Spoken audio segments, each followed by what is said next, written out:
Good morning, good afternoon, good evening, and welcome to another edition of the Blacksmith's Finest Come on. with your boy Pete. A man like Mo, heavy hitters Heavy out hitters here. in the building. Heavy hitters, yeah. Yeah. Yo, You man ready for this punching bag conversation, yeah? I don't hype it up before we put people to sleep. fam. Put you in a Yeah. chokehold and that. Shout out to Robert, who couldn't be here for very legitimate reasons. I'm not Very even gonna, legitimate reasons. not even gonna throw Yeah, I shade. won't call him a pagan. Yeah, I won't call him a pagan, even though he is. But this reason is very legitimate. But yeah. Oh, where's my subheading? oh, I didn't set any. Oh, they can't put subheadings on. Oh, they removed the feature. Yeah, they Oh, removed it. it might be like a premium thing, and they were giving us a taste. Maybe. Ah. I just read. I just It's saw the funny. thing and I was like, yo, it just says man like Mo. I was just like, yo. It's very funny. Give you a little taste of like, yeah, upgrade. But Yeah. no, I'll use a free Nope. version. Yeah. I'm alright. I'm alright, thanks. Yeah, nah. So it's heavy hitters in the building.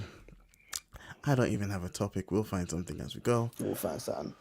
But as always, we start with sorry, not sorry. Have you got a question, Mo?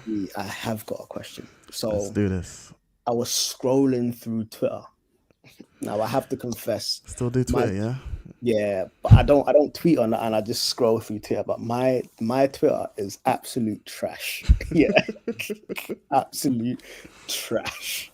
Um And I took a leaf out of Peter's book where I was like, I tried to follow the most randomest things. So Go put that smoke screen up. Go trick the yeah. algorithm. The algorithm is just like, yo, what's going on? What's this guy's into like eclectic? What like yo? But I think on the Telegraph Twitter account, it might not be the Telegraph actually, but in France, there was an article that in France, the Catholic Church have introduced QR codes, wearable QR codes that their priests put on that the congregation can scan to find out if their priest is a registered sex offender. And I wanted to get your thoughts about that. That is kind of wild. I want to get Okay. your thoughts about that. So, so many things come to mind. So many things come to mind. Is it just that, or is it sort of if they have any criminal history, or is it just sex offenders? It says specifically sex offenders, Right. but it may include, let me try to see if I can find the tweet. It may include um, just a criminal record. But Okay. the article specifically mentions if they're a registered sex offender. Offenders. Fair enough. Yo, look. It's kind of wild. It's kind of wild. Um, but I guess look if the priests. All right, let me approach it from this way. Is it wrong in any way? I don't think so. I don't think it's wrong in any way that they are, sort of doing this. The church has agreed. This is how we're going to allow for people to vet our priest. In some ways, we kind of do something similar anyway. You would, for safeguarding reasons, you'd always, you know, check the histories of people that are Mm, working in the church, for whatever reason. And we in some instances have to do that through official means, like anyone in the children's ministry will go through a DBS check and stuff like that. yes. Yes. So there are elements of that I think that we do anyway Mm, that don't look as wild as a QR code that someone can yeah. scan. Yeah. And of course, new things will always feel and have that novelty about them. So I can see the shock value there. Um, but I don't think it's wrong. Um, Now, in I forget where, as is always the case, but some of the requirements for leadership were being a man of good repute, a man of one wife, the household is in order, as it were. Yeah, Um, and so that household is in disarray, boy. I think there is an element of, ideally, your priest, this shouldn't be a thing Yeah. that's, that stops people from being priests. That said, Yes. everyone's had a past and God's in the business of redemption. No, brother. No, not regarding not regarding sex offense specifically. I'm Yeah. coming at it from a more general point, and then I'll focus in on Mm. that. Everyone's got a past, so I'm thinking like even Paul. Paul was he was a legitimate murderer, persecutor of Yeah. the church, Yeah. and the dude that was holding the coat of those that stoned Yeah. my guy, so it's like even he had to deal with a history and a past, but his the fruits of his actions, the fruits of his character, would allow for these things to be overcome, and so people would Yeah. go, no, we saw him proclaiming the gospel. Yeah. He's legit, Yeah. Yeah. To the point Now, where churches didn't want to engage with him, yeah, but then they saw his fruit and then they were like, exactly, all right, cool. exactly. So, again, there's precedence for the redemptive action of God to be, yeah, this person was a murderer, but look at how I'm going to use him, arguably as one of the greatest of apostles. So there's that. Now, the sex offense thing. Mm-hmm. Why am I not surprised that it's the Catholic Church doing this? Not to throw shade at the Catholic Church in any Nah, way, because yeah. I don't mean to disrespect them, but if there's a history of priests doing, unbecoming things, Yes. there's a you call it a stereotype, call it rumor, whatever. Yeah. There's where there's smoke, there's fire. There's been a history of this, and there's been a history of the church actively covering up. A priest gets accused of this, and they move the priest. They don't remove him. They move him from that locality to another place, and he's still a priest, and he's still doing the same things. So if this is them taking action, if this is them saying, we are aware of this, this history, we're aware of this, this mark on our, in our past, and this is how we're addressing it. Now you can so easily scan this QR code and see. I think that's it's a wild action, but I think actually it's probably a good one. I think it shows some sort of self-awareness, and some sort of action to mitigate that, some sort of way of saying, nah, here's the arguments will always be made, how many of them have been caught, or are there reports, and are they still doing this thing of just moving them? And so because it hasn't gone as far, they've just moved the priest. You can scan the QR code, it says nothing, doesn't mean he's not doing anything, and doesn't mean that all priests do stuff. That's not what I'm trying to imply. But I think at the very least, I think it's a bold move, but if I can see the heart behind it, and I think it's it's well intentioned at the very least. Do you know what? I just read it again. It's not actually by the Telegraph. It's by another one, almost like the Shade Room type pages. Yeah. But I was reading everything I said with if it's true. I just read the comments, and obviously other people are like, oh, it's not true, but people are like, I've just searched it up and it is true. Apparently it's not even the Catholic Church. Like, I'll read out the thing. Catholic priests in France will be forced to wear a scannable QR code to signal whether they are sex offenders as part of a national crackdown on abuse, according to the church officials. Yes. So this is a government down. This is a government thing. Right. Under the new system, people can scan the wallet-sized card. People can scan the wallet-sized cards with their smartphones to receive a 1 of 3 color code revealing the clergy member's status, according to the Bishops' Conference of France. Red shows that the priest has been stripped of his clerical position, potentially due to to child sex abuse, Right. though the nature of the sanction is not specified.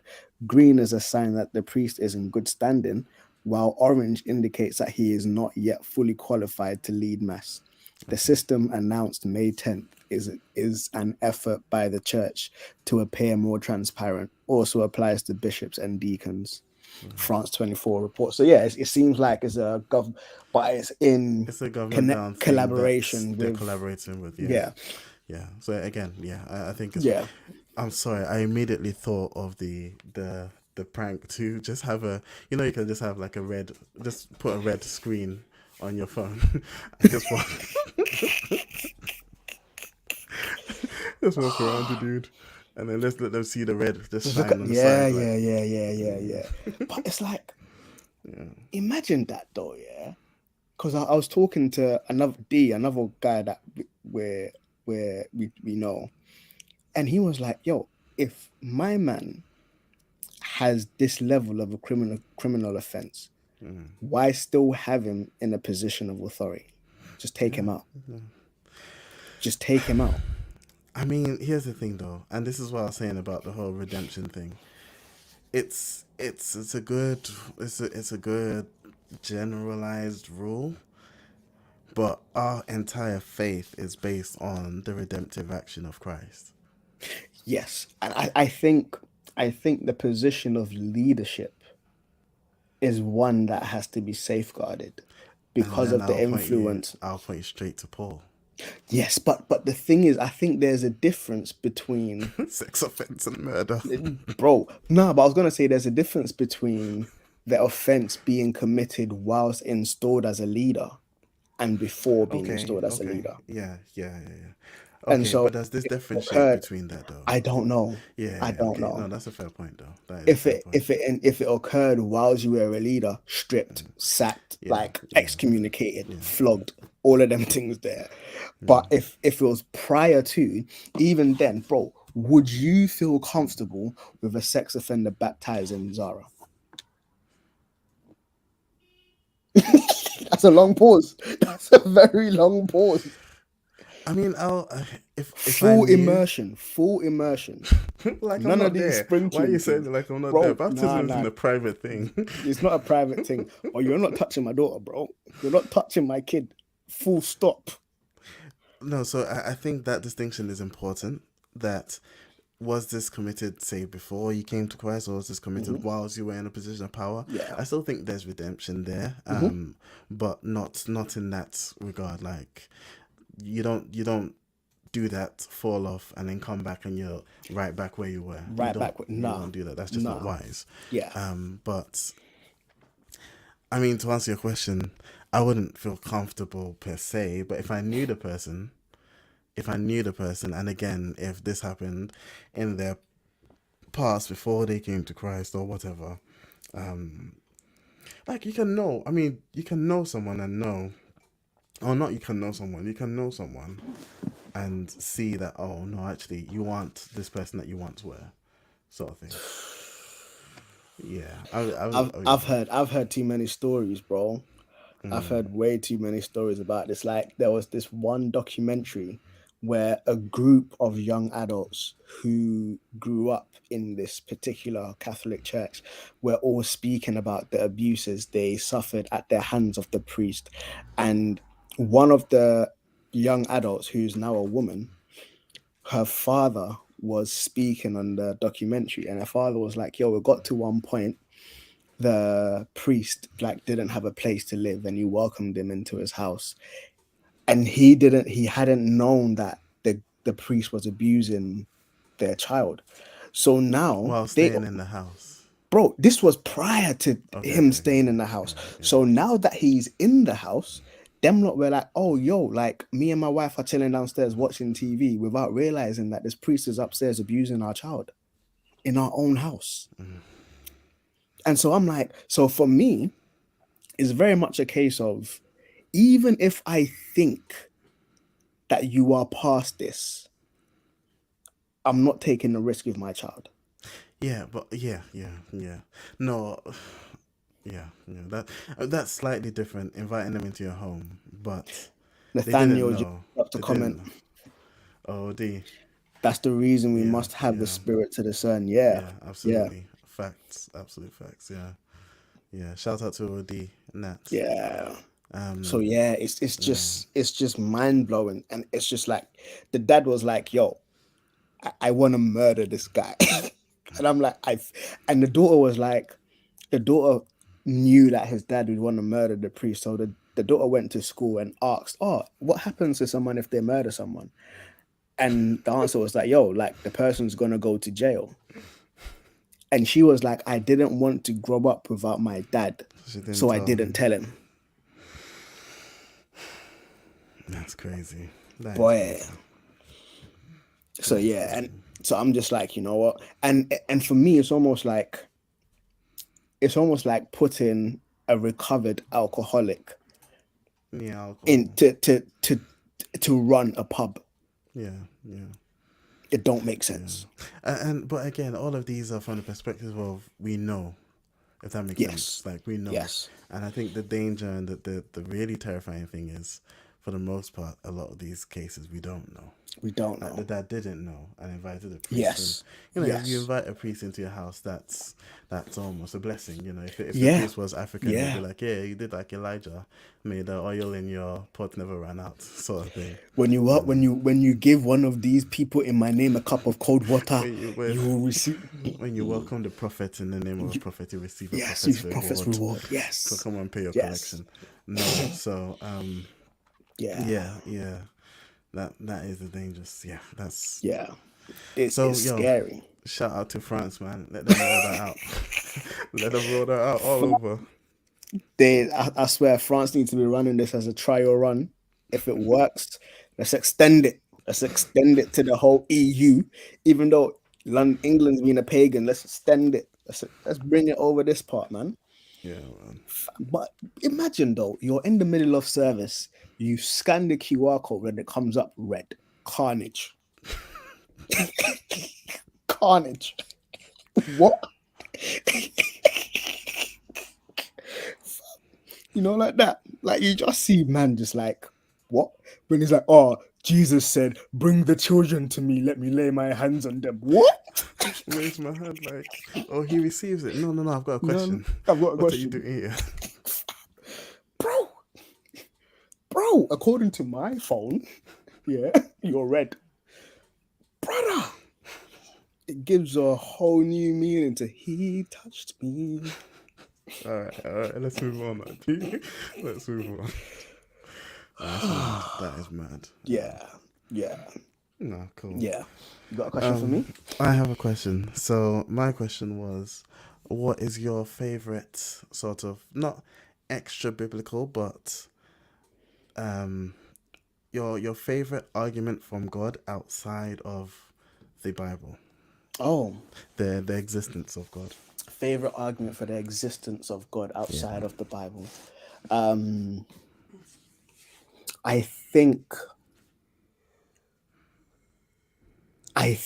my favorite argument for God outside of the Bible is the harmony of the universe, the harmony within the universe, the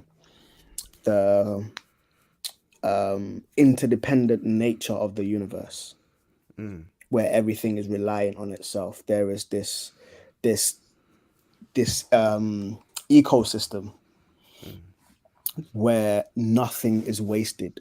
Everything has its place. Even the dust that floats through the air serves a function, serves a purpose. Everything from the bacteria to like the fishes to the trees, like, and the animals, everything serves a function. And arguably, if we knock any one out, it has a knock-on effect on the rest of creation. From the simple thing of humans, them finding the same sort of minerals and stuff within the human body as they find in asteroids.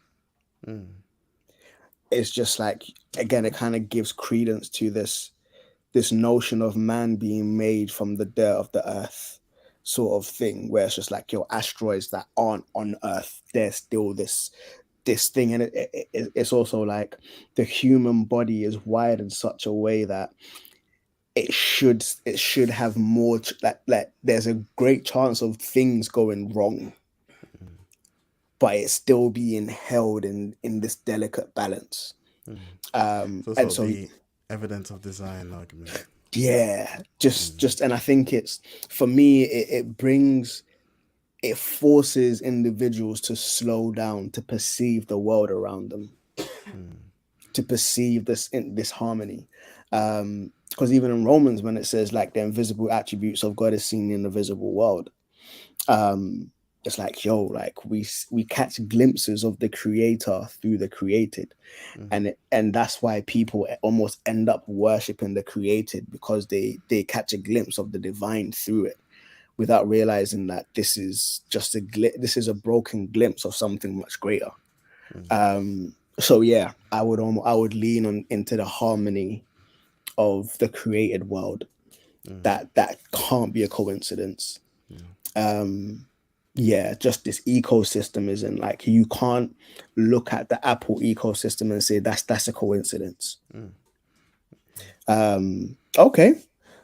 Not saying mine would be the issue of morality. Yeah. I'd love for you to unpack that, bro. Yeah. Because we had a discussion on morality and like the different flavors of it almost. Because yes, a person was arguing, I'm not going to mention names, but a person was arguing for morality almost being pseudo morality, and the only real morality being founded on the Bible, and that is the true morality, which again, depending on the line of defense that you're in, you may argue for or against that. But yeah, there's like a flavor of, yeah, in a secular world anyways, there are different flavors of morality.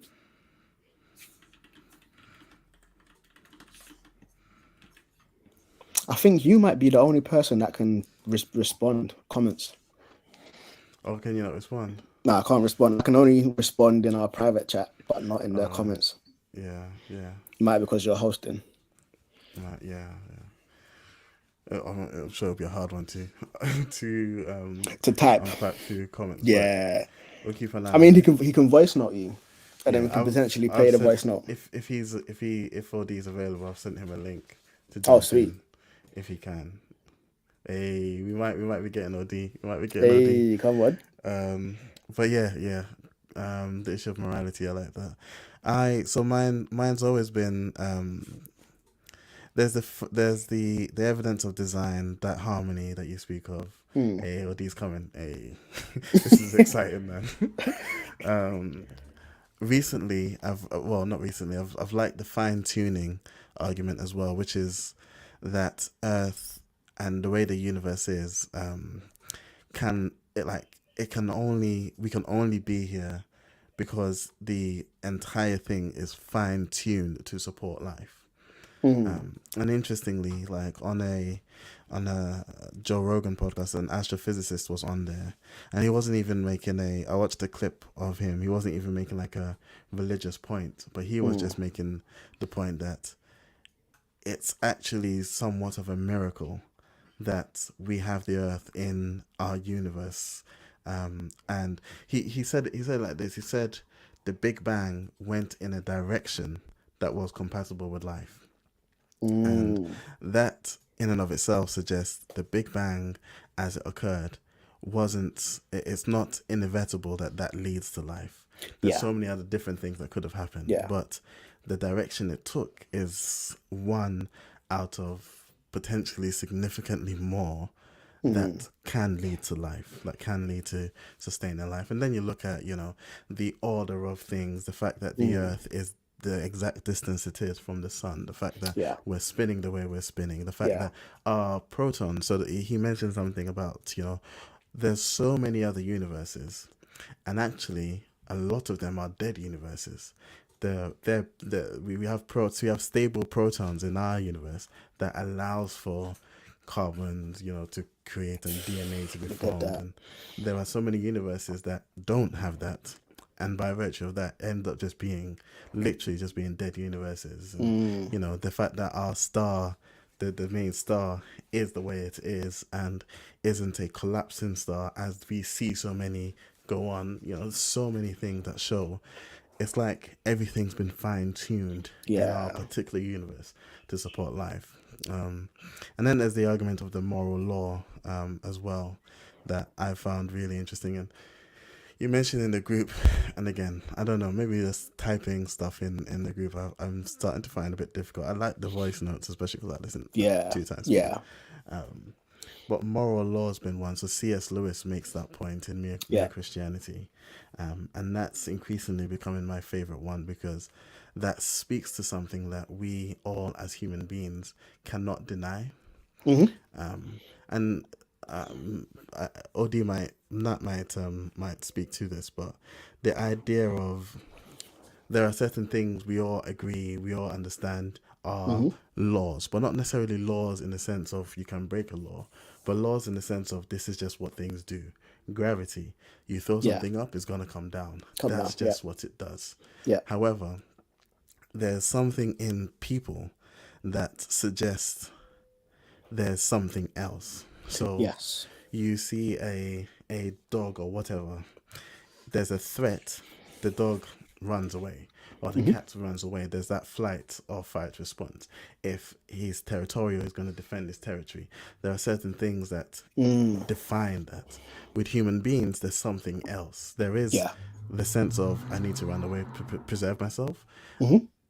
And then there is maybe empathy or something that suggests maybe I want to help or I want to do something. But there's something else there that then suggests you go with empathy, as opposed to the one that's more beneficial to yourself, which is self-preservation. You know, there's something else, and that something else has to be, or there's something behind that something else. That can't be just science. We can't determine that because it doesn't fall into what we understand. Our hormones don't tell us to do the right thing. Our emotions or whatever don't necessarily, psychology, emotional state, like we can't talk it down to anything. The right thing, but there is an understanding of the right thing that we all can agree on, like regardless, we all, and there has to be something behind that. Do you know what I like in saying that? I like that, and I think when I had asked Nat the question, I was almost still in a mind frame of how does morality point to the God of the Bible? But even in my argument, in terms of divine, like the design of the thing, and in yours, it doesn't particularly point to the God of the Bible. It points to a God. It points to something greater. And so wherever you almost equate morality coming from, it points to something beyond us that connects all of us together. Because if this is a morality that we all share, then there's a collective, that there's something that connects us all together, that is outside of us, that we can't really point to or anything. But then the question, almost the next logical question, is, if there is a God, which one is the true God? And then that kind of leads down different forks and stuff. Speaking of forks, we're at a crossroads. We're at a fork in the road. We're at a position where this podcast has never been before. And it is with this level of hype that I am exceedingly excited to welcome the one and only OD. We call him OD. It's not overdose. It's Odadie. It's a Ghanaian thing. Don't worry. Nathaniel Tete, welcome to the stream. Hey, come on. You have to be careful how you say that, you know. I know, right? I know. I just cloaked. People are like, OD, why? Is he? No, it's not overdose. It's not overdose at all. No. It's nothing to do with narcotics. But Nat's been on before, though. Nat's been on before. But I think when we were talking about like the Black Lives Matter stuff. Oh yeah. Yes. He came on. Yeah. Well, that's some time ago. That is time ago. Anyway, reintroduce yourself, bro. But I think the part I meant was having a podcast going on and then someone joins Yeah, that we've yeah, never yeah. done before. Never So, done before. That's right. yes, Yeah. yes. Please Interesting introduce topic. yourself there again. Interesting questions. Odi. Oh yeah. Sorry, my name is Nathaniel Tete. Hey. Come on. Yeah, I've been a long time fan of this podcast. Hey. I'm always listening. But yeah, thanks for having me. Nah, it's all love, It's man. dope. It's dope. Yeah. Do you know I what's mean- gassing? Do you know what's gassing me though? Yeah, Yeah. I'm seeing, and I think I'm right, but I'm seeing the You're computer right. build You're right. You're right. to the left hand side. I'm seeing the ring light. You're right. What? Bro, Gassing me. I should hide that. I'm seeing the ring light. I'm seeing the Oh. plexiglass see through. Bro. But I'm even guessing because it was so impromptu. That's why, because OD has like a proper like streaming setup for multiple I know, it's cameras. crazy. I was actually in bed. I was watching this in bed. So I had to come downstairs. Quick one, yeah.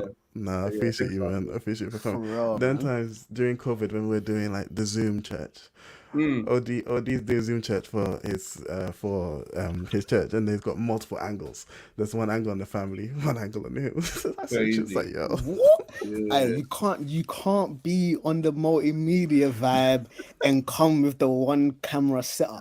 You All the know, ones you have there. to come correct. With the 4K cameras, you Yeah, do man. what? Multi-cam setups, yeah. And you've got the flipping thing to be able to switch cameras at any given time. The God, mics up, but yeah. Yeah. Let me not.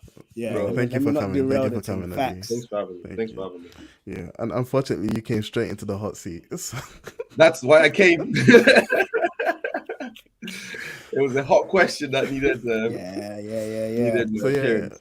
But yeah, If you can unpack the issue of morality being your favorite argument of for God. yeah, I really love well. that question. I mean, and the previous one was deep as well.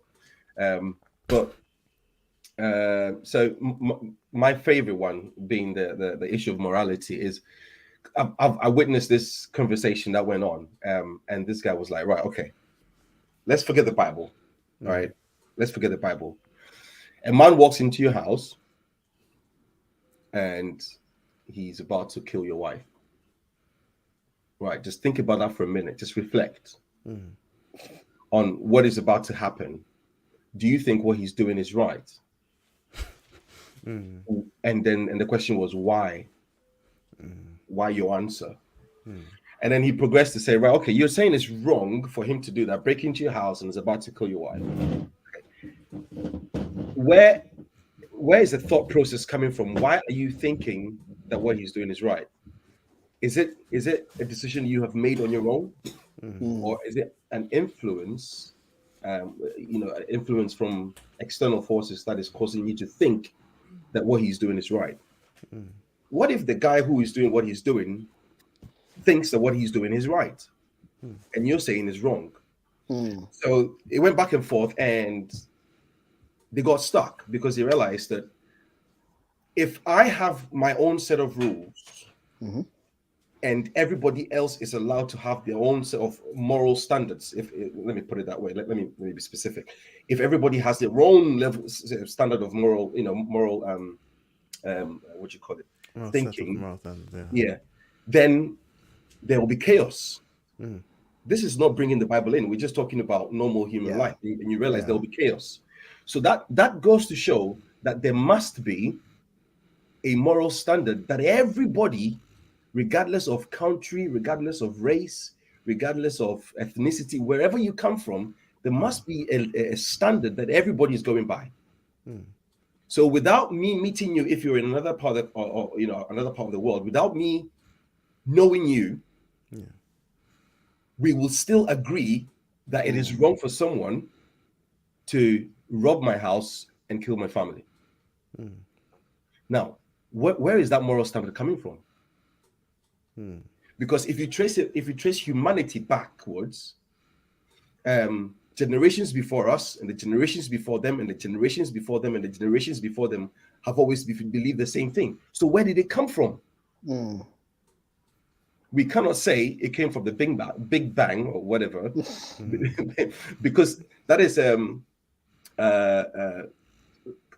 how did they even put it? Like a you know, like a physical activity that has occurred. Now, we are now talking about morality. We're talking about thoughts, how our brain thinks and processes. So that means that there must be a moral authority that is informing our ability to even agree on these simple things, although we may be, millions of miles away. Yeah. And the question was, so who is that moral authority? That was it. That's good. And then I like we went into the fact that it has to be the creator. If someone has created us, if it's Big Bang, it's not possible because there isn't a personality behind Big Bang. Yeah. So Yeah. we can't attribute the moral authority to a person or to an authority. Let's assume it's not even a person, to an authority. We can't attribute that. But for us to be able to say that if you agree that there's a moral authority, then there must be somebody behind it. If someone has created something, then there is somebody behind the creator, or there's somebody behind the created who is the creator. Yeah. So yeah, I really love that that argument. It was really because he did not even go into the Bible at all. Yeah. He didn't even touch the Bible. But then they ended with the fact that there has to be somebody. So who do you think? Yeah. C.S. Lewis makes the argument. He makes that same point as if you're reading like sheet music, the thing that tells you which note to play cannot be a note itself. Like it can't be the note that tells you which notes to play. There's something else that has to tell you. And I think Mo, you were alluding to that point of it. At this point, we're not talking of any one specific God. We are just talking of there being something behind it. We are talking of God. There has to be something.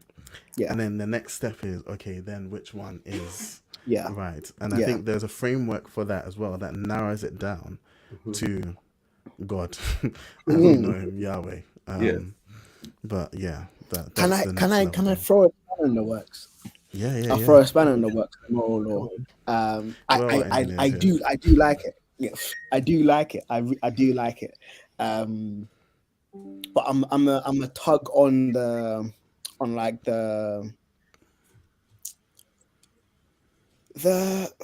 okay. So I'm gonna use some examples. We know that impaired psychology or impaired cognitive function may distort or warp people's perceptions of reality and what should and shouldn't happen in reality. Now that's one case. Abuse, trauma, which again impairs cognitive function and has some psychological impacts, impairs people's sense of what is right and wrong. The way people were raised, for example, they may think selling crack and watching people like die of overdoses is cool because I'm still getting paid and my family are cool. So that sense of morality is warped. When we have wars where, again, some people in wars will treat the killing of somebody else as something, I'm taking an innocent life or whatever. But other people, trigger happy, just running through the stuff. I'm here, I'm doing this thing. And so there's almost this reality of varying standards of morality. And arguably, if someone was to walk into my house to kill my wife, there is an emotional investment in that relationship that I am like, yes, it will be a shame to lose a human being, but it will be even more like hurtful because I love this person. I will still feel it's a shame if my neighbor got shot, but bro, I don't lay beside my neighbor every night. Like I don't have kids with my neighbor. Like it's a shame. Yeah. But there'll be a different level of investment because of that empathy. And so it's almost like morality plays out slightly different. And I think that's the thing that I have with the morality thing. In as much as I love it, I'm also like, when we look across the spectrum of humanity, like we had a Hitler who had a very different standard of morality. So let Obviously. me ask this though: is it Yeah. is it morality that is differing, or is it the individual's circumstances or the individual's perception of their circumstances? You gave the example of the guy that's selling crack, and in your example betrays something, because you said he can see other people smoking it and dying, and it's cool because he's getting paid and his family is good. Yeah. There's still something there that means, and this is the thing I was making the point of the moral law being something that we seem to be able to. I didn't make that point, but the moral law being something that we seem to be able to break. So C.S. Lewis pointed out that gravity, we can't break gravity. A stone has no part of the conversation as to whether or not it will fall if it's dropped. It will fall. Do I feel like giving it gravity? It doesn't suddenly remember, oh, gravity means I have to fall. It falls. So there are certain laws that we seem to understand can't be broken, right? But then there seems to be this one law in human beings, and we know it's in human beings because we can all attest to it as human beings, that we seem to be able to break, but seems to suggest something otherwise. And so in the example of the crack dealer, there's something in him that knows selling crack is wrong, to the extent where Biggie will say, don't get high off your own supply. There's something that he knows it's wrong. But then, in as much as he knows it's wrong, there's something that allows him to break that and say, it's fine for someone else to do it, so long as I don't, because then me and my family are cool. Yeah. Same situation with the person coming into your house and killing your wife. Yes, you will see it differently because of that emotional investment. I don't have to have that same emotional investment in your wife to see that it's wrong for you. I hope if not. That makes sense. What? I I'm feeling hot all of a sudden. Problems. Man's gonna drive up to Kent right now. Bro. And again, you said it yourself. If you see the neighbor getting that happen to them, you'd be like, yeah, it's wrong. You don't lay by them, but you know it's wrong. Now we go to someone like a Hitler. Still being wrong. So now we go to someone like a Hitler, who, in his demented way of looking at the world, this Aryan perfection thing he was looking for, blue-eyed, blue-eyed, blonde-haired, whatever, was perfection that he wanted, which he didn't have, but was something that he felt this needed to be the case. Now, again, even if he's to say this is right, that's him exerting the unique ability of human beings to break the moral law, because somehow he's deciding, in as much as I don't have this, I'm not blonde and blue-eyed, I want to kill everyone else that isn't to try and make this perfect thing. Does that make sense? And so again, he's demonstrating a breaking of this moral law, which will speak to free will and all of those things, but that doesn't change the existence of the moral law. No, we I can like all that. agree. I like that. We might have differences in culture, and so I grew up where my dad would literally physically beat me, and the culture around. Because I don't say that as a victim of anything. It wasn't. Bro, you're not alone. You're not I alone. think everyone on this call has endured that. I think everyone on this call has endured that. And you would I was having flashbacks. Well, here's the other thing. To speak to the culture, that beating would be the second beating or the third beating you would have received that day, because your uncle who saw you coming home from school doing stupidness would have given you the first taste. And then your dad the teacher at school would have added on to it. Like, so that was a cultural thing where maybe we all now agree there was an element of, don't beat your children because you're angry at them for whatever. You don't beat them senseless, sort of thing. We all culturally agree that. However, that doesn't change the morality of the situation. At the time, my dad thought, this thing that you're doing can kill you. This small beating will stop you from doing that thing that can kill you. That's his understanding of providing you with discipline, with chastisement, right? we maybe understand it slightly differently around here, especially because the government will start to get involved for no reason. But we understand it slightly differently. You're taking PSVs away, or you're taking PS5s away. Yeah. It's still the same idea, Yeah. still the And I same guess, morality expressed I differently. guess even underlining that there is the notion of people like across cultures, even though they approach it differently, morality almost denotes that discipline is a virtue to have. Exactly. And that's culturally, where- how do we arrive at discipline? This culture is like, I'm going Different to beat you. This one is like, I'm going to take your PS4. This one, I'm going to start, like whatever it is. And we may have views on the method, but we all agree that the end point underlying is thing. desirable. Yeah. Okay, the moral I like standard is the moral standard is what it is. Yeah. That is not going to change. Our environment influences our interpretation of how we want to reach that moral standard. Yeah. You know? Yeah. So I like that. I like that. Someone, not someone, C.S. Lewis again said, so I've been reading Mere Christianity recently, so I'm using C.S. Lewis like crazy.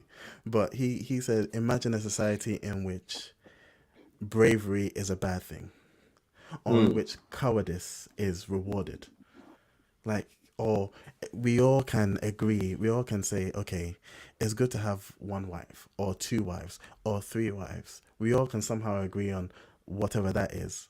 But no one will agree it's good to just take whatever wife you want. Regardless of the differences in our culture, regardless of the differences in our interpretation of things, there remains something underlying that we all subscribe to. Interestingly enough, that same thing is something that we all can then break, and that we often do.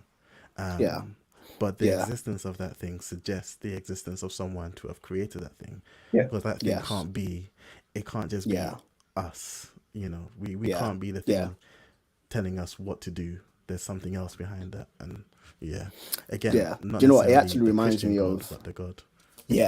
it reminds me of two passages, even one passage and one notion that I've come across. So the passage is I place before you life and death. Please choose life, but you've got the freedom to choose death.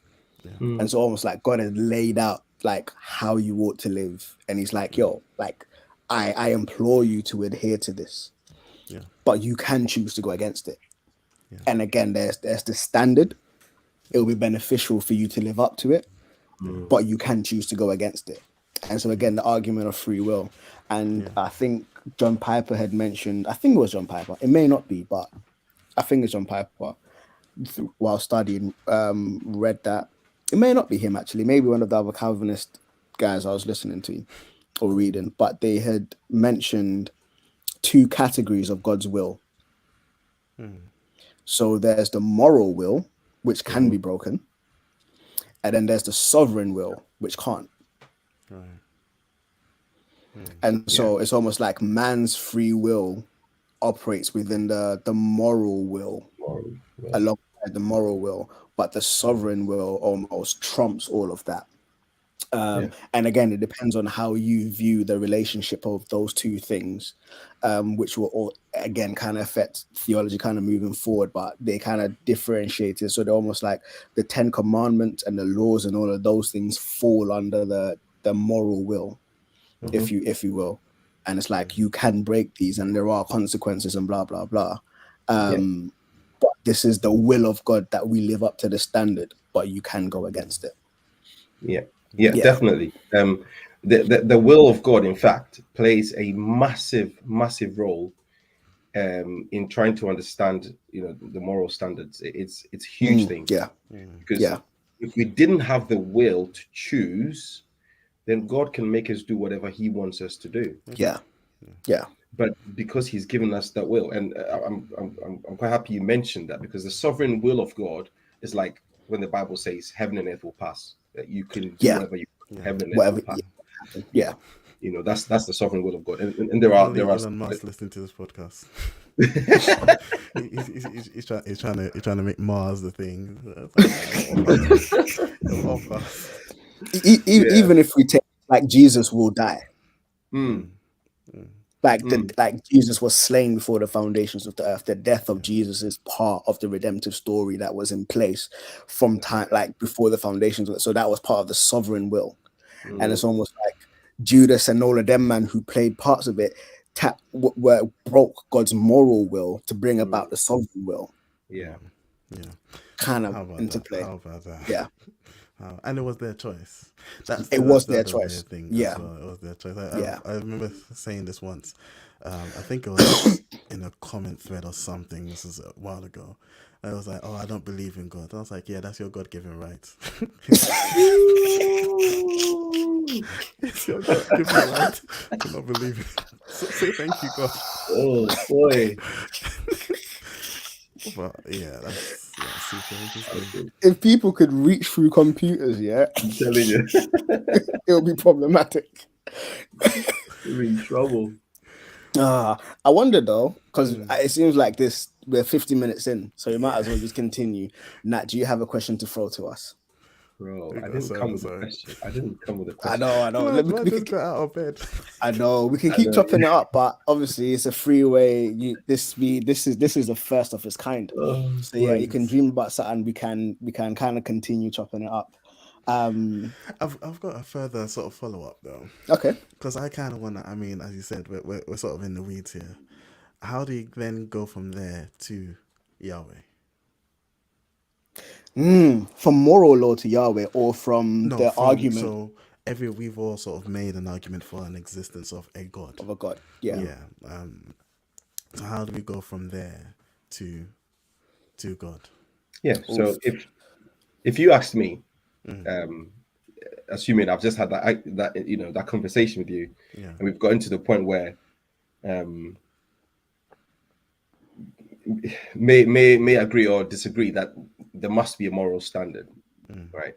Then the presentation of the Bible comes in straight away. I mean, that is the opportunity to open up the Bible then and say, right, this is my answer to that moral standard. Okay. And then I think that is where the door opens up for biblical truth. Aside from Nah, I swear you spoke like a true evangelist, man. I swear you spoke like a true evangelist, man. But you see, like it's I've been I don't know if you've seen. I'm sure you've seen. Give me an answer. No. Is it a YouTube channel? Yeah, this professor. I think I've come across it. Let me see if I can find it. Yeah, give me an answer. And he's a professor on a university campus, and he spends time just talking to people and answering questions. Yeah, it's give me an answer on YouTube. It's very, very interesting because over the years he's developed the skill of not answering questions straight from the Bible. He uses practical life, things that we experience. I like that, Don. And then he will get you to the point where you realize there must be something beyond this point. Then he will chip in the Bible, and then that is where you can't then. Well, he's not asking you to agree with him, but he's saying this is my answer. My answer is this to this question, because you can't seem to give me the answer to that question. So this is my answer, and then you have to go and think about it. Be checking that out. It's an old. Yeah, that's definitely a good hookup. Yeah. Cool. Mo, how would you get there? So I think if I was to go from the harmony of the world, I would. Oh, I like that as well. That's good. That's a good argument. Yeah, not even just the world. I'll say the argument of like the universe, in that like for all the planets to be circling the sun in a particular order without collision, without like all of these moons and stuff, just like all of that harmony. And even as scientists go into like multiple different universes, there seems to be this ever expanding ecosystem. And I say ever expanding, it's expanding to our awareness, not in its presence. It's there, but our awareness of it is ever expanding. Yeah. there seems to be this harmony, this something that is keeping it together. And Mhm. I would almost argue that with everything in such harmony, it points towards an individual point. It points towards like one thing. It has a point. It has a focal point. And then I was saying,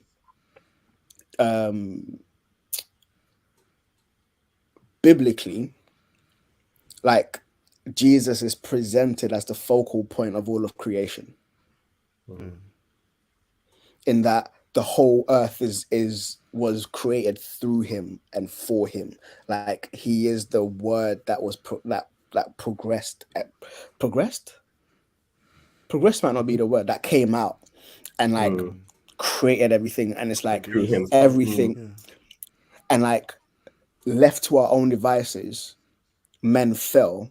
But again, when we are reunited with this one thing or this one being, everything is taken back into perfect harmony with the creator.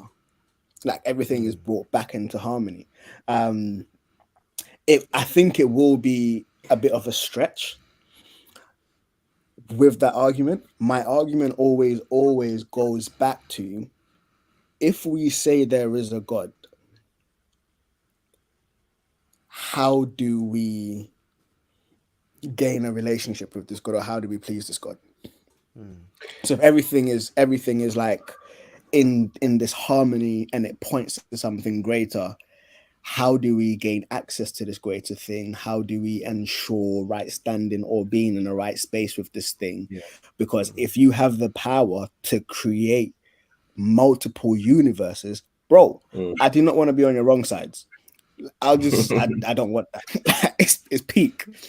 And it's like almost the argument that you made, Peter, in terms, oh, cool, like what would be your good works? But we all know that no one lives up to the moral standard. We all break it. And this is we're not even looking at the 10 commandments, we're just looking at the moral standard. If life is valuable and we ought not destroy life, bro, that Nando's you just ate, you just took a life.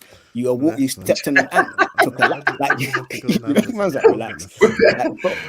Like, bro, everyone's feeling hot. You know, like that. Like, is it only classified as murder when you kill another human being? At what point is it classified as murder? At what point, like, if you when you cut your grass, are you murdering an intelligent life, life organism? Life down. Oh dear. Like how do we classify life? How do we go about that? Sorry, can I cut in a bit? This argument is a very intellectual argument. You need someone who knows science, you know. And I've listened to a few. I'll try and see if I can remember a couple of things, but the physical world. Okay, so let's go back to Genesis, and you see that God created everything before he created man, right? So you consider the laws of physics and all those laws. The reason why we're saying those laws cannot be changed is because they were established before man was. So gravity is gravity, whether you like it or not. So when you go into the universe and you consider the creations and all the things we see, and in fact the scientists keep continuing to discover things, scientists can only tell what it is,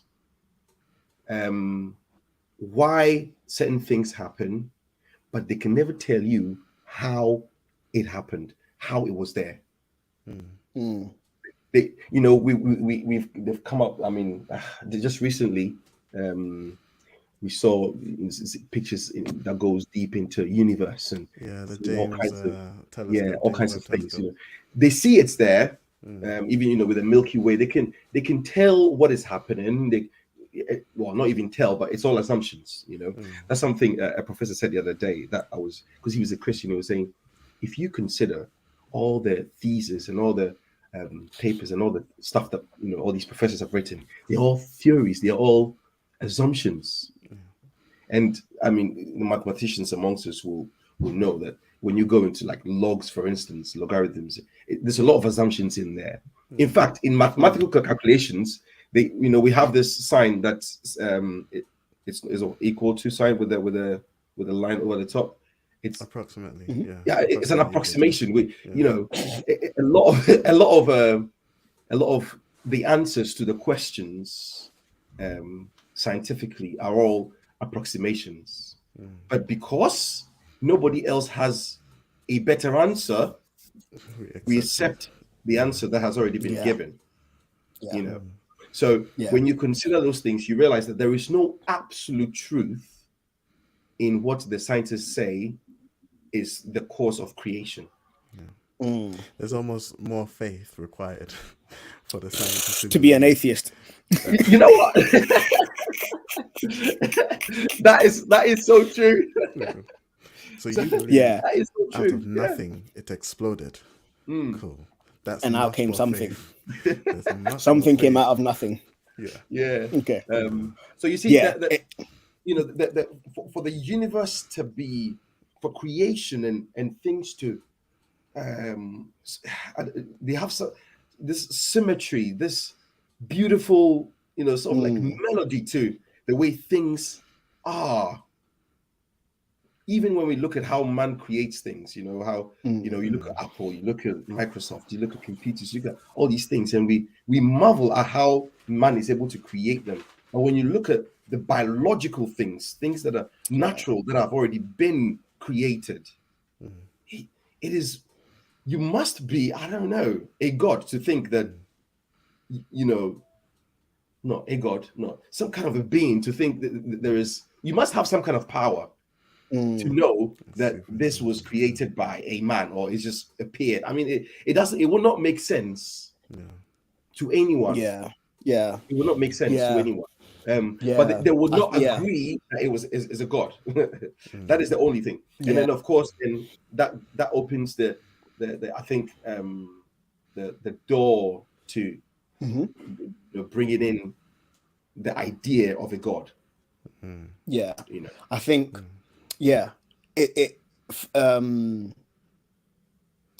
and I recognize that in my argument I went down a path that I wouldn't normally go down. My argument was, as you said, intellectual. I tried to veer away from the intellectual, because if you come with an intellectual argument, it can be thwarted away with an intellectual rebuttal. But if you come with something a bit more personal, then it's like, bro, this is my experience, innit? You can't just what are you gonna say? And but that is why certain people like the what do you call it? His name. This evangelist who passed away, and then they later found out he did something. Ravi Zacharias. You see, the only reason he could. I really love the guy, I really loved him. I was so devastated. You know what? I found out from that day. You guys streamed. You guys, you made a podcast. I think that week about him. That is how I found out. And I was so upset. Sorry, bro. Sorry, bro. I was so upset. I was so upset. But hey, it is what it is. So you see, he, in his ability to argue, or not argue, but present the word in the way that he did, was because he was trained in that field of education. So that's why I think your argument is right and is good, only if you are an expert in that field, if that makes sense. Because then you have it is easier for you to say what you want to say with authority. Because people will challenge you, they would they'll be like, bro, I've got like 4 degrees and a PhD and do you know what I mean? I got a lot of abbreviations after my name. You've just got a full stop. We're on different levels. We're on And different it's right levels. there. Mm. Exactly. But yeah, it's Yeah. a really Yeah, good I think, argument. Yeah. It's something that yeah. we should, and especially now that a lot of people are getting educated, I don't think we should Mm, throw it out. And I think it's something that we need to, yeah. Yeah. encourage the Yeah. younger ones, especially to, Mm, be to experts explore, in, to, yeah.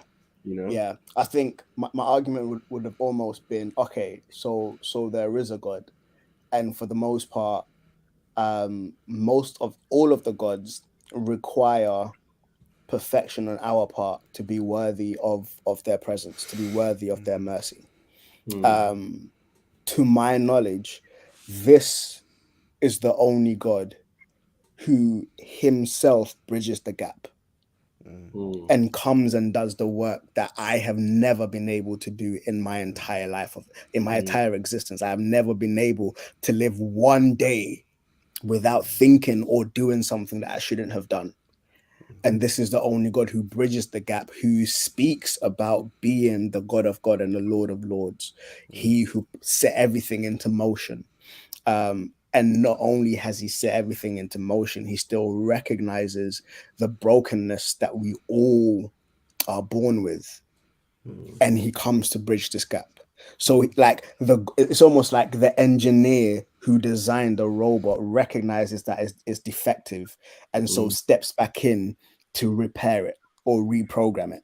And this is what is happening in Jesus.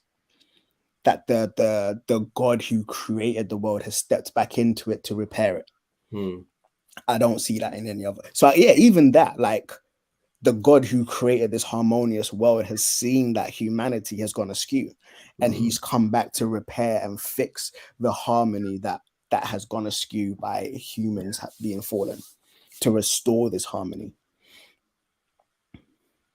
So that I think that would be the angle. I'll still need to think about it to kind of articulate it a bit more, but I think that would be the angle. That is good. That Yeah. is Pete, good. what will be yours? You never Yeah. said yours. So Because yours is fine tuning. fine tuning, but then also I like the moral law as well. And like I said, I'm liking the moral law more because it sort of steps over some steps. So fine tuning again.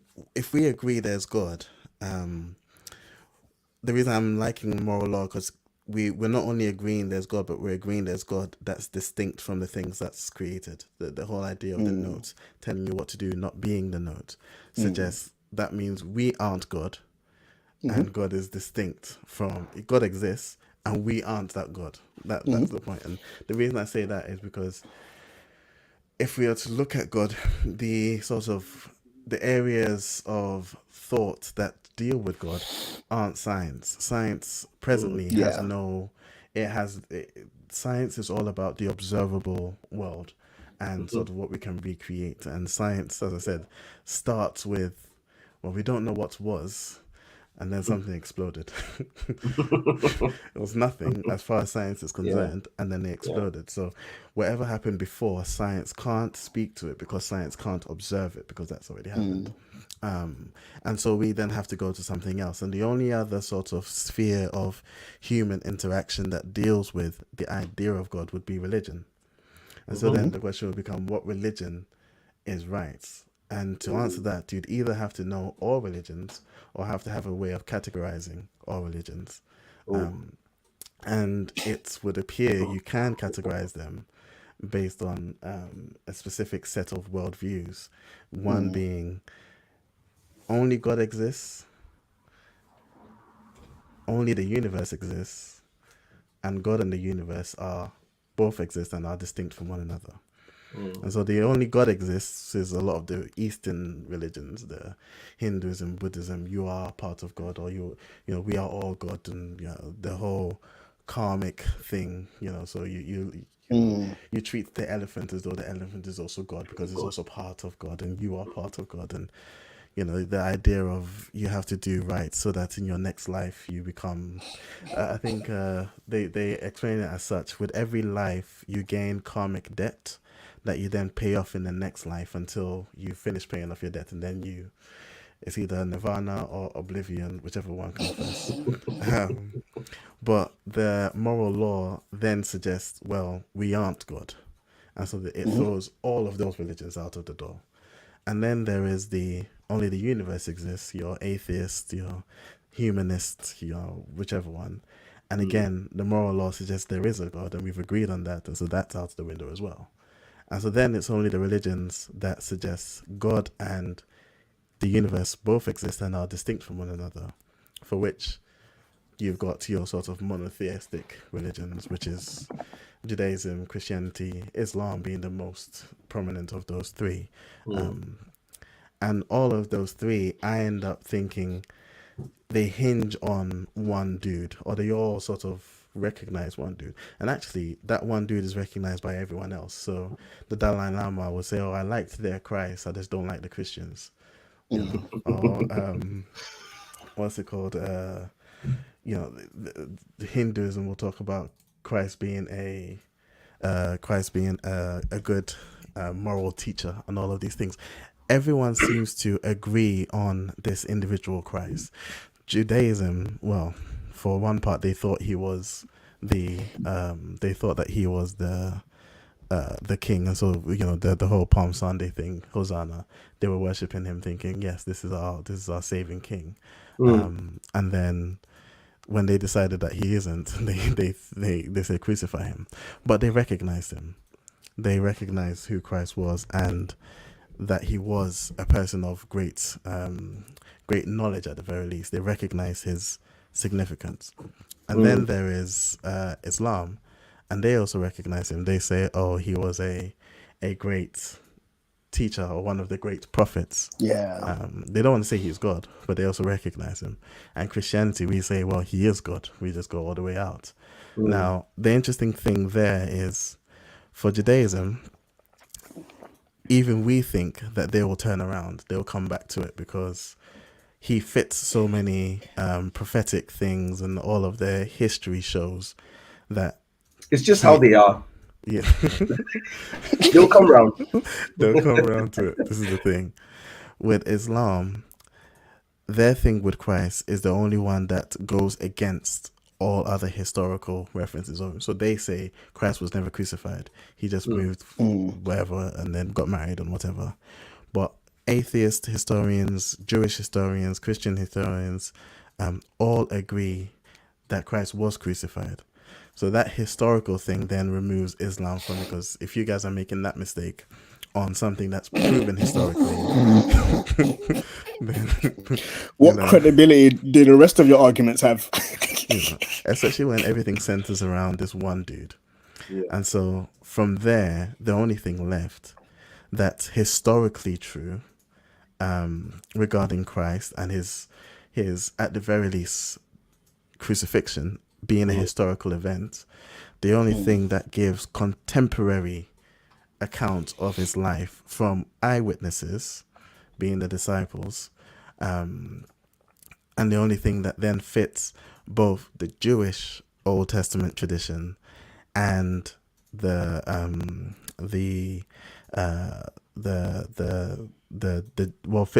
the Jewish Old Testament tradition is the Christ presented in the Bible. And from there, we have to then talk about the fact that his work then is the only one that, as you said, Mo, provides guarantee. Everything else is for the most part do good works, and then you get good. You ask the Muslim, I'll speak to that. I think Jordan Peterson. I think was it him or something. He said something in regarding that, and he was his thought process was, Jesus is the only one, right? Okay, so we've kind of like moved away from those who don't have any religion at all, don't believe there's a God, but we're now in the space where the people we're talking about believe there's a God, but who is which God? The way to the true God, right? Yeah. So his thought process was, Jesus is the only one who was prophesied about. Yeah. He's the only one who made claims of being a God. Yeah. He's the only one who said, of course, with the right interpretation, that he was going to die, he was going to be crucified, he was going to die, and he would rise again. and it's all recorded. He was the only one. None of the other prophets, none of the other messengers of the other religions claim that. Yeah. And he's the only one who claims it and actually fulfills what he said he was going to do. Yeah. So he was like, it just makes sense, doesn't it? So pointing out how Jesus is the only one, all of these, everything centers around him. Everyone sort of recognizes him, but the Christ presented in the Bible is either he can only be one of three things. He can only either be Lord, C.S. Lewis, liar, come on, or come a on, lunatic. hey, come on. He can Come only on, be hey, one of those three yeah, things. hey, bro, yeah. That guy, C.S. Lewis. I see that he's one of three things. I was like, yes. That's So right. Lord, liar, or lunatic, and everywhere else, unless you can't take. He was just a good moral preacher because he also said he was God. So then, is he a good moral preacher, or is he a liar, or is he just Or outright raving crazy? lunatic. Do you know what? He can't be a Like, raving lunatic because he was a rabbi. He can't be a liar because one everything he said thing- was true. He has to be Lord. The one thing that just really struck me as well is if we're going by the moral argument, Jesus is the only person who lived morally right throughout the entirety of his life. Yeah. Like, and so even just off of that notion alone, it's like, we believe that Jesus is God. Throughout human history, the entire human history, the only person who has been able to live a morally right life is Jesus. Yeah. And even all the other religions don't dispute that. Yeah, this is the thing. They say he And was a great man of God. He was a prophet. They agree that he was. Yeah. They just don't want to agree that he's the son of God. And it's like, because if like the God of Islam demands perfect obedience to the moral law.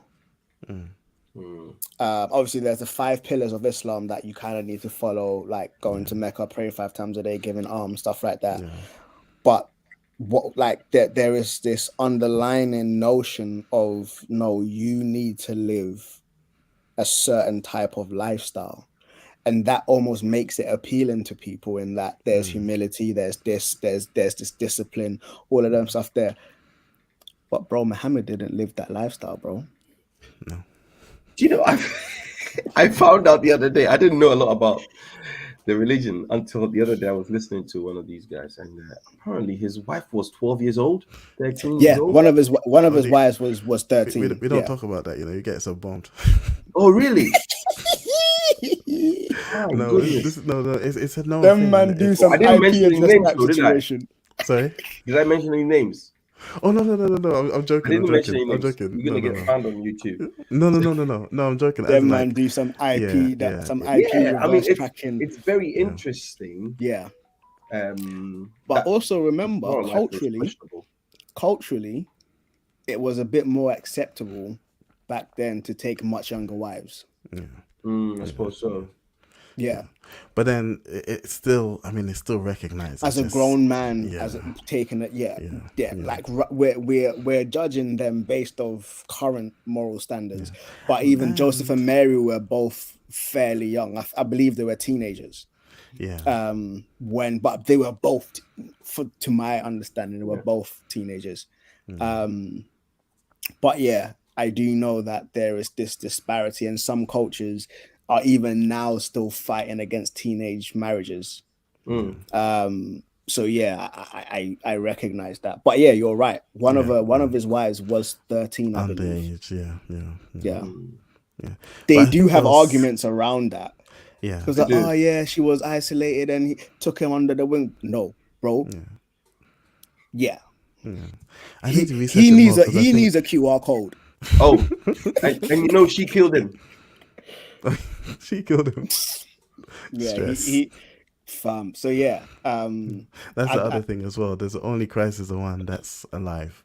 Only he has an empty tomb. And someone's like, if you're gonna ask for direction for someone, ask for the guy that's alive, innit? Exactly. That was the yeah. Oh dear. oh, bro, I don't remember who said it, but someone dropped the lines of why are we asking dead people advice on how to live? Yeah. And it's just, yo, yeah, interested. But you're right. It's True. the blind leading the blind. No, go to the person that can still see. And you know, there's historical evidence. There's an empty tomb. They knew where Christ's tomb was. There's the whole fishermen will not overpower or get past Roman soldiers. Fishermen will not do that. Not possible. There was something else that had to happen there. Bro. The whole thing of women being the first to see him, and how that actually wouldn't, if you're writing a story in that time, you won't write it with women being the first to go and see him. Yeah. It's disgraceful admission, you know. And have you seen the tombs they used to bury people in? Yeah. Bro, the stuff covering the entrance is no joke. Yeah. You don't just roll it away. It requires sneak past. Wingardium Leviosa. You know. It's no joke. It requires a few soldiers to roll it away. So yeah. And they had the band of soldiers that were guarding it in rotation. Specifically so that they can't come and steal their master's body away. That was the reason the Roman soldiers were there, specifically. And then the whole thing of, if it was a lie, why are these guys giving up their lives for it? Out of the 12, I think 11 of the disciples died for their faith. For their faith in this dude. Man was boiled alive in oil. What? Yo! That's the other argument as well. Because why will that is so true, because after, all right, let's, Jesus is come and gone, and why will the rest of the disciples die for something they do not believe in? Yeah, they wouldn't die for a lie. They wouldn't. They couldn't. No. Bro. Especially as soon as you show me that hot pot of oil, like, I'm out. Yo, like, his body is in Peter's house. It's in Peter's house. Yeah, let me draw you a map to where the body is. Where the body is. Don't put me in this hot oil. You're going to crucify me upside down? For what reason? Bro, and the wickedest thing is, Peter was like, I'm not worthy to be crucified in the same way as Jesus. Flick me the wrong way, the other way around. Bro, blood rushing to your head, If they hadn't seen stoned, you throw the first stone at me, I'm like, hold on, it's okay, hold on. Come on, man. Hold on. I remember now. Have you seen that meme? Let me tell you something.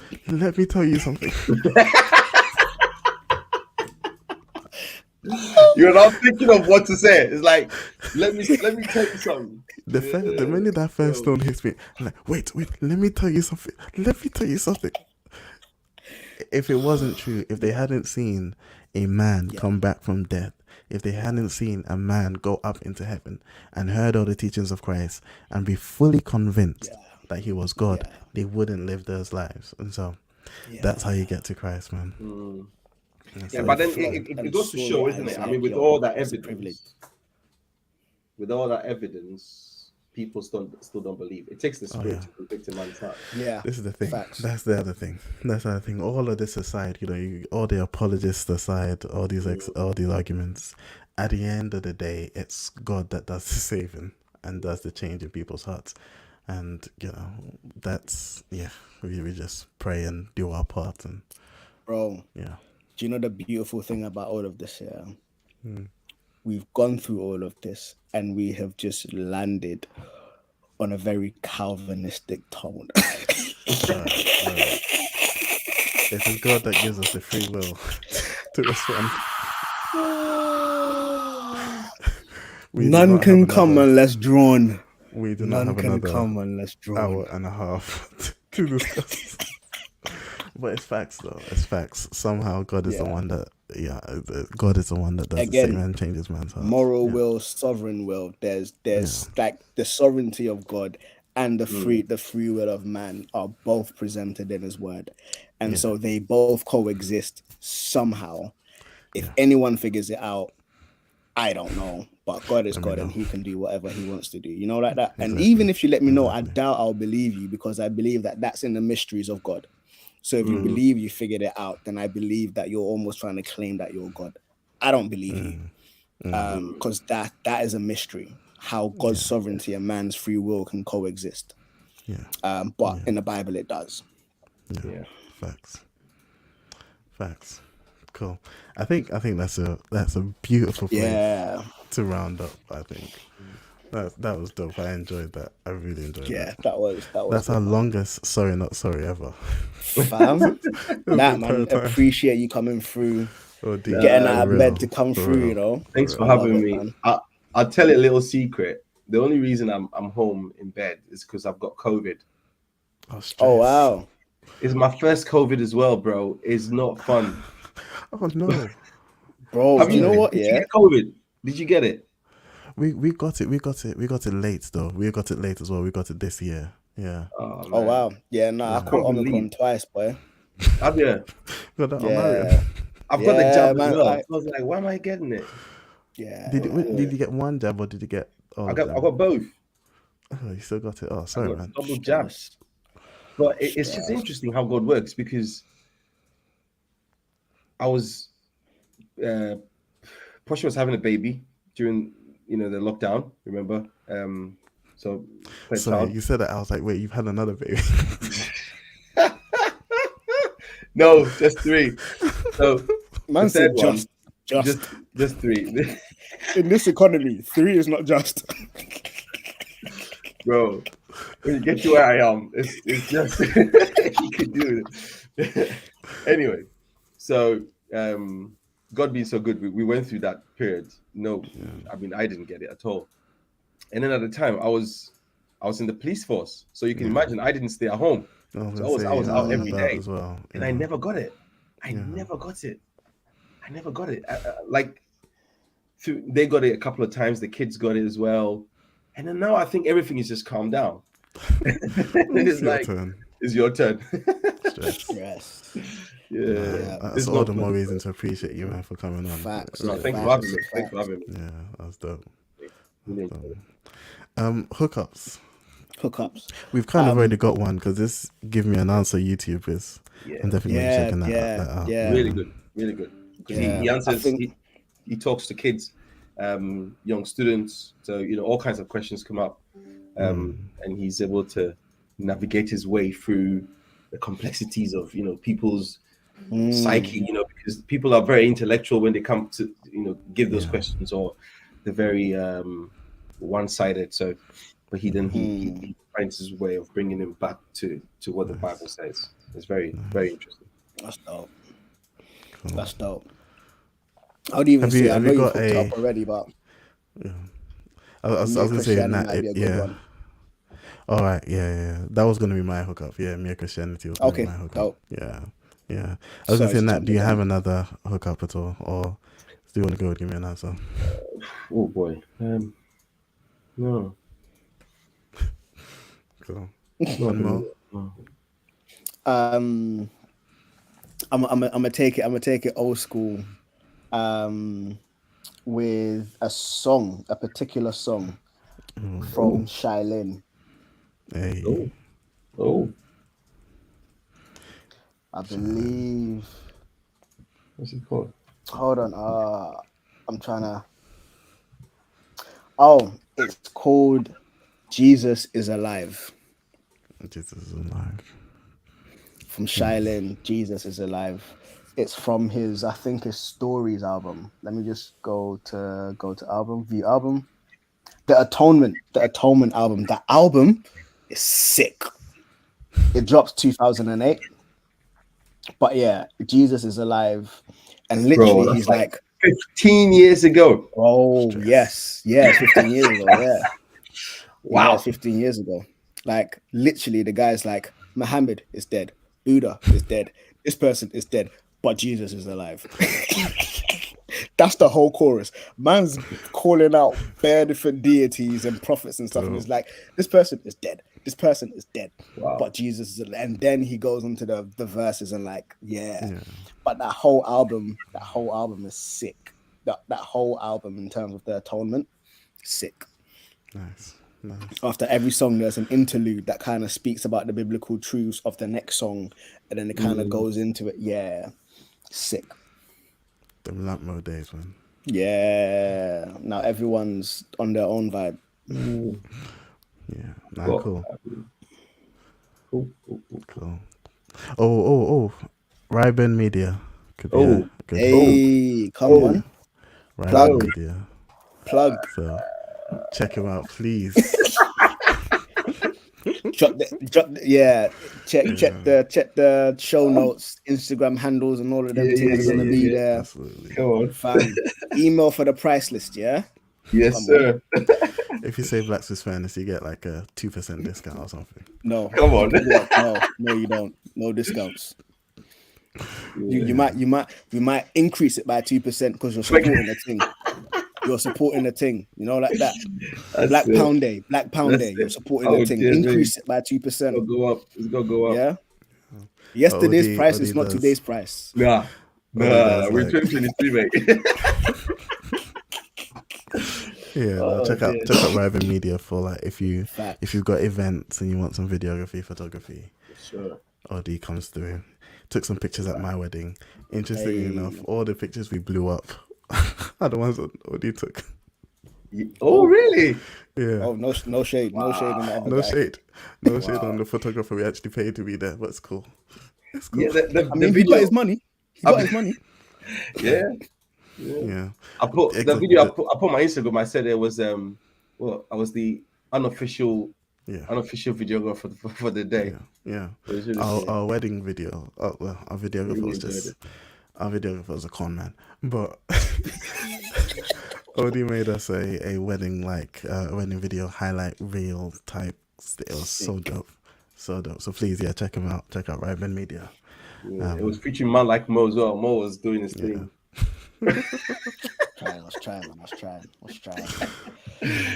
Yeah. Don't holler me though. Holler my man. Don't holler me because I don't do commissions no more. That's Bro.